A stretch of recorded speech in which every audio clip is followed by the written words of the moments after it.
শম্ভু মিত্র। আমি আজ শম্ভু মিত্রের কাছে কিছু প্রশ্ন রাখব। শম্ভুদা, আপনার মনে আছে কিনা জানি না, 1961 সালে রাজাবাজার সায়েন্স কলেজ ক্যাম্পাসের মধ্যে আমাদের সোশ্যালের অনুষ্ঠান, সেখানে আপনি এসেছিলেন। অনেক গান বাজনা ছিল, দেবব্রত বিশ্বাস ছিলেন, সুচিত্রা মিত্র ছিলেন, আরো অনেকে।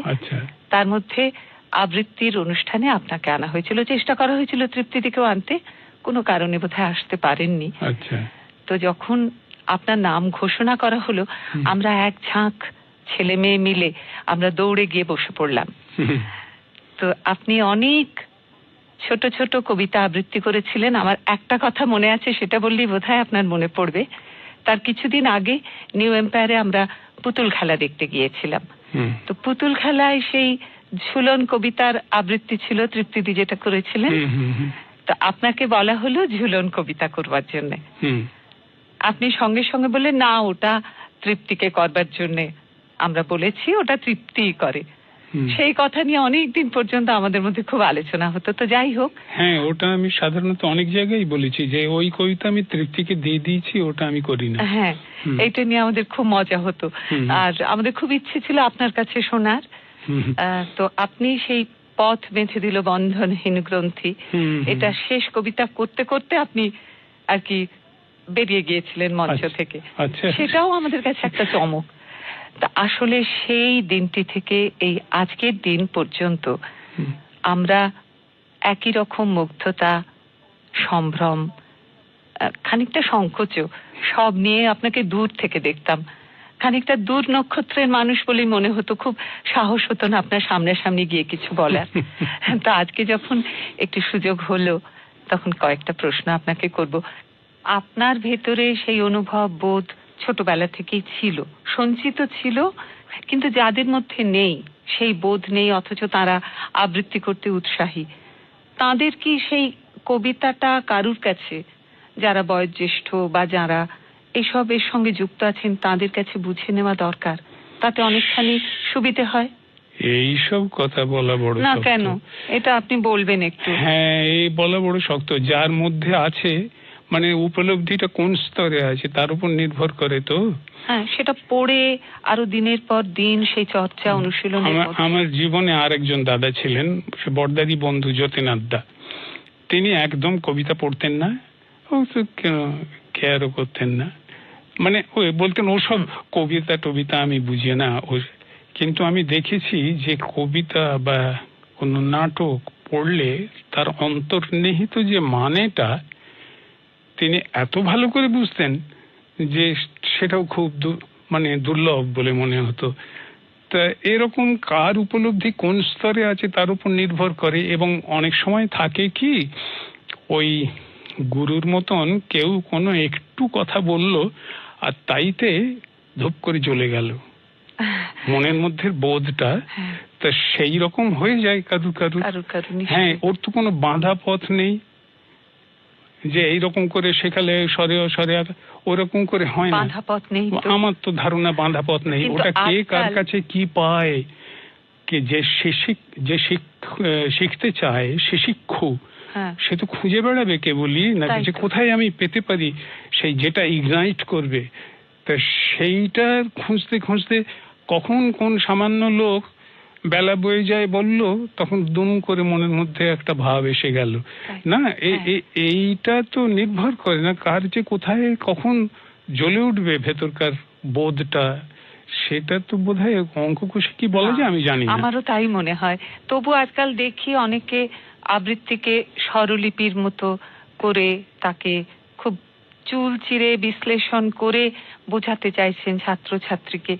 তো এরম করে কি ঠিক আবৃত্তিকার তৈরি করা যায়? স্বরলিপির মধ্যে বেঁধে হয়তো অনুশীলনের একটা পথ দেখিয়ে দিতে পারেন তারা, চর্চা যে এইভাবে করো। কিন্তু আসল জায়গাটা যেটা বোধ, সেই বোধটাকে তবুটাকে ভেতরে যার না নেই, তাকে কি করে সেইভাবে তৈরি করা যায়? তবু তো উৎসাহী আছেন আবৃত্তির ক্ষেত্রে।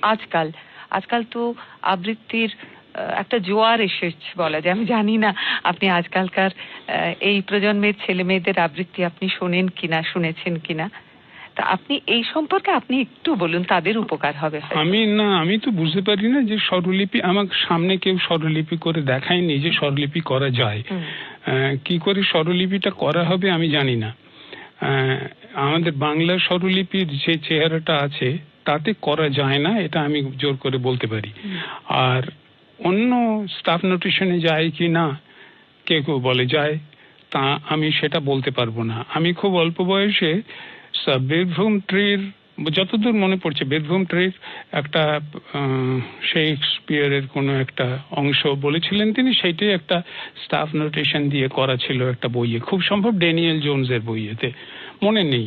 তা সে আমি দেখেছি, সেরকম করেই সম্পূর্ণ ধরা যায় কিনা আমি তাও খুব নিশ্চিত নই এই ব্যাপারটায়। তো এতেও হয় কি যে প্রত্যেকটা মানুষ যদি আলাদা হয়, এবং শিল্পকলার ক্ষেত্রে প্রত্যেকটা স্রষ্টাকে তো আমরা মনে করি যে একটা বিশিষ্টতা আছে, সে বিশিষ্টভাবে তার চারপাশের পৃথিবীটাকে দেখছে, সেই চারপাশের পৃথিবীকে দেখায় তার যে উপলব্ধি হচ্ছে, তার প্রকাশটা হচ্ছে সেই সৃষ্টিটা। তা যদি হয় তাহলে পরে যে কোনো কবিতাই হোক বা যাই হোক, সে যখন পড়ে বা অনুভব করে, তখন তার সেই যে অনুভবটা, সেইটা এমন হাফ নোট, কোয়ার্টার নোটের মধ্যে দিয়ে যায় যে সেইটা যদি আরেকজনের মতন করে সে শেখে, আরেকজন একটা স্বরলিপি করে বললো ঠিক এইরকম করে করবে, তাহলে করে যদি, তাহলে তার নিজস্ব বৈশিষ্ট্য কি কিছু আর থাকে? তার নিজের বোধ কি থাকে? না, আমারও মনে হয় খানিকটা। তবু তো অনেকে বলেন যে এই সব ব্যাপারগুলো গুরুমুখী, খানিকটা গানও যেমন হয়তো নকল করা নয়, একেবারে তার ছকে নিজেকে ফেলা নয়, তবু এই যে শিক্ষাটা গ্রহণ করা, সে একটা পথ ধরে এগোনো, আর গুরুর সে নির্দেশিত পথ, সেই রকমই আর কি। হ্যাঁ, তা ওই বড় মুশকিল হয় এসব কথা বললে, যে যদি বলে গুরুমুখী, তাহলে গুরুমুখী বটেই। এখন আজকের পরিপ্রেক্ষিতে এই কথাটা বেশ ভালো করে বোঝবার আছে যে গুরুমুখী বলতে কি বোঝায়। আর গুরুমুখী বিদ্যায় যদি অনেকদিন ছিল, তাহলে তারই বা সেসব শিল্পকলার অনেক অধঃপতন হলো কেন, এই অনেক চিন্তার কথা ওঠে। আর গুরুমুখী শিক্ষার দ্বারা কি হয়, আমি এমনি একটা কি বলবো, গাইয়ে হলুম, আমি এমন গাইতে পারি, টড়ি গাইতে পারি, এরম একটা তৈরি হলো হয়তো, কিন্তু শিল্পকলা যাকে বলি সেটা তো অন্য জিনিস, তার মধ্যে নিজের উদ্ভাবনী শক্তি। হ্যাঁ, তা সেইটে কেবল গুরুমুখী বুদ্ধে আমায় গুরু বলে দিয়েছেন, আমি সেইরকম ভাবে, এরম বললে বড় মুশকিল হয়। সে নিজে কি বুঝছে সেইটা জানবার কথা না, সেইটাই সে প্রকাশ করবে, এইটাই বুঝি আমি সেই জন্য। আজকাল দেখি সেই ছোট্টবেলায় আমরা যা কখনো দেখিনি, আজকাল ছোট ছোট ছেলে মেয়েদের হাত ধরে বাবা মারা বিভিন্ন শিক্ষা প্রতিষ্ঠানে যাচ্ছেন, কোনো শিক্ষকের কাছে যাচ্ছেন শেখাবার জন্য, তারা গিয়ে কম্পিটিশনে দাঁড়াচ্ছে, দুটো কবিতা আবৃত্তি করছে, প্রাইজ পাচ্ছে কেউ কেউ। তো এইভাবে ছোট থেকে এগুলো নিয়ে আলোচনা, আলোচনা না করাই ভালো। এগুলো তো কত লোক কত রকম বাজে কাজ করে। এটা ছবিতে যদি সুযোগ পায় একটা বাড়ির ছোট ছেলে বাচ্চা কিংবা মেয়ে, তাহলে পরে অনেক পয়সা পাওয়া যাবে, বাড়িতে অনেক পয়সা আসবে, সুতরাং তাকে ছোটবেলা থেকে মক্ষ করানো হচ্ছে যে তুই এরকম করবি তাহলে ছবিতে ভালো আসবে। এরকম তো করে, তো অনেক ভিড় করে স্টুডিওর দরজায় ঘরে নিজেদের বাচ্চা বাচ্চা ছেলে মেয়েগুলোকে নিয়ে। সেইগুলো সম্পর্কে যদি আলোচনা করতে বসি, তাহলে পরে আমাদের আর কবিতা সম্পর্কে আলোচনা না করা। আপনি তো নাটক আবৃত্তি দুটোই আমরা যা শুনেছি আপনার কাছে পরবর্তীকালে, মানে 1960 সাল থেকেই ধরুন, তো আপনি নাটক আর আবৃত্তি দুটোকেই তো সমান গুরুত্ব দিয়ে চলেছিলেন। আর দুটোকে, নাটক একটা সময়ের আপনার পুরোপুরি আর কি হোল টাইম অকুপেশন বলা যায়, সেটা নিয়ে আপনি থেকেছেন। তাহলে আবৃত্তিকে কি আলাদা করে কিছু ভাবনা চিন্তা করে তার চর্চা করতেন? এই কথার উত্তরে আরেকজনের উপমা অনুকরণ করে বলতে পারি যে আমার যদি আম ভালো লাগে তাহলে আনারস ভালো লাগবে না, এই কথাটা উঠছে কিসে? না, তাহলেও তো মানে সে একই সঙ্গে তার মানে দুটো আপনি করতেন। এই তো। আর যারা আপনার কাছে যারা সেই সময় সেই নাটকের সঙ্গে যারা যুক্ত ছিলেন, তারাও সেইভাবেই তো আবৃত্তি নাটক একই সঙ্গে করতেন। না, তা নয়। আবৃত্তি ওরকম ভাবে শেখায়নি কাউকে। আবৃত্তি কিছু করা হয়েছিল একসঙ্গে দল বেঁধে। সেই সবের জন্য সকলকে এক ইয়েতে আনবার জন্য একরকম স্কেলে বা নোটেশন আলাদা আলাদা, যাতে এক একটা টুকরোর একটা আলাদা নোটেশন হয়, সেই হিসেবে করা হয়েছিল। তারই জন্য যে কাজ হয়েছিল সেটা আবৃত্তি শেখানো নয়, সেটা অন্য এটা কি বলবো, ওটা একটা নাটকের বাইরেই, সেটা নাটকের বাইরেই কবিতা আবৃত্তি করার একটা অন্য অবয়ব তৈরি করা হয়েছিল, যে এরকম আলাদা আলাদা লোকে আলাদা আলাদা পংক্তিগুলো যদি বলে তাহলে তার এরকম একটা মানে হতে পারে, সেই হিসেবে করা হয়েছিল। সেই হিসেবে শেখানো, কবিতা হিসেবে শেখানো হয়নি। কিংবা আরেকটা খুব শেখানো হতো যে অভিনয় করতে গেলেই কিরকম যেন এই যে গান গায় যারা, তখন বা আমি দেখেছি বেহালা বাজায় যারা, গান যখন গায় তখন এই ছোট্ট বাচ্চা ছেলে মেয়ে সন্ধ্যেবেলায় সা রে ঘা মা করে কি মরতে পিতে চিৎকার করছে না, ওপরের সাথে যখন বলছে তখন মনে হয় গলার শিরা ছেড়ে যাবে এরকম লাগে। সেই যখন গান শিখে ফেলে তখন কিন্তু অত চেঁচাতে হয় না, না কিরকম খুব সহজেই ওইটা সুরটা ইয়ে হয়, অনেক দূর পর্যন্ত নিক্ষিপ্ত হয় না, চলে যায়। এইটাকে অনেক রকম কথা আছে, এই গানের জগতে বলে সুরের চাপ, এরকম সব কথা আছে, কিন্তু সেইটা অভিনয়ের পক্ষে খুব দরকার। কোনো একটা সময়েতে কোনো একটা জায়গায় কথাগুলো এমন করে বলা চাই আস্তে, কিন্তু গলাটা প্রক্ষেপণ হওয়া চাই, প্রক্ষেপণের ক্ষমতা থাকা চাই। সেইটা থাকলে পরে তবে সেই কথাটা বিশিষ্ট বলে মনে হবে। এই জন্যে অনেক সময় ওই কি করে গলাটাকে দূরে নিক্ষেপ করা যায় চেঁচিয়ে না বলে, সেটা এটা শিক্ষা দরকার। তার জন্য অনেক সময় কবিতা সাহায্য নিয়েছি।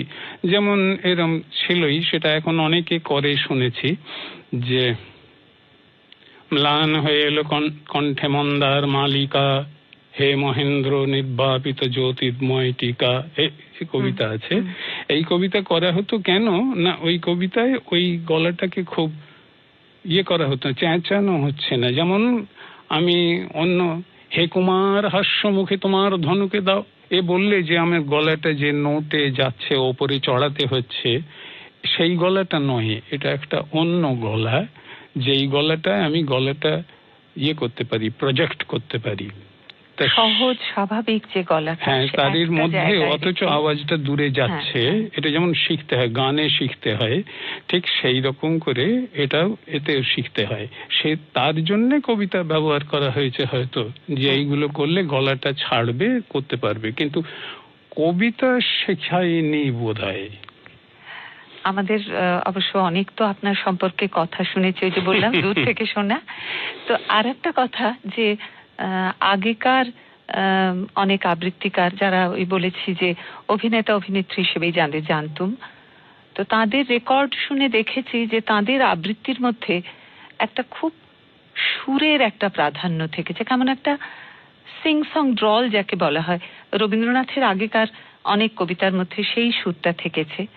সেইটা থেকে প্রথম আলাদা আপনার কবিতা শুনে মনে হয়েছিল, যদিও আপনার কবিতার মধ্যেও সুর ছিল, কিন্তু ওই যে কথোপকথনের ভঙ্গি, যেটাকে আমরা এখন যেটাকে খুব বেশি রকম আবার বেশি একেবারে সুর বর্জন করে আবৃত্তি করার একটা চল দেখা যাচ্ছে, তো এইটাকে আপনি এই মানে যুক্তিটা কি ছিল যে আস্তে আস্তে সুরের থেকে একটু সরে এসে কথোপকথনের? না, এর মধ্যে দু তিনটে জিনিস আছে। একটা হচ্ছে যে রবীন্দ্রনাথের কবিতাতেও তো সুর ছিল খুব, সেও তো ওই রকমই সিংসং। তাহলে তো মনে হবে যে রবীন্দ্রনাথের কবিতাও যথেষ্ট ঠিক ছিল না। হ্যাঁ, সে তো আজকাল তো অনেক এরকম বিতর্ক দেখা দিচ্ছে। হ্যাঁ, অনেকেই তো সেটা নিয়ে করার কিছু নেই। হ্যাঁ, এটা ডেমোক্রেসির দেশ, যে কোনো লোক তো তার মত বলতেই পারে, তাতে তো কিছু বাধা দেওয়া যাবে না। কিন্তু তাহলে